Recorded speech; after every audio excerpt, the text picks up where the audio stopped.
কবিতার নাম ভর দুপুরে। কবির নাম নীরেন্দ্রনাথ চক্রবর্তী। ওই যে অশ্বত্থ গাছটি, ও তো পথিক জনের ছাতা। তলায় ঘাসের গালচেখানি আদর করে পাতা।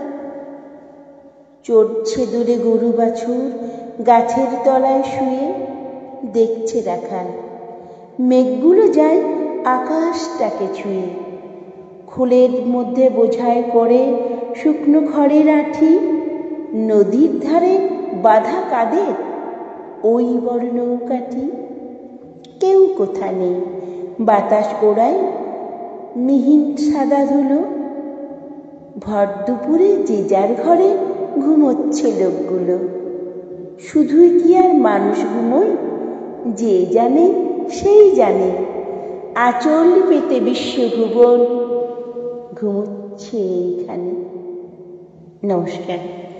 কবিতাটি ভালো লাগলে লাইক করবেন এবং কেমন লাগলো তা কমেন্টে লিখে জানাবেন। আবার এরকম কবিতা শোনার জন্য চ্যানেলটিকে অবশ্যই সাবস্ক্রাইব করবেন।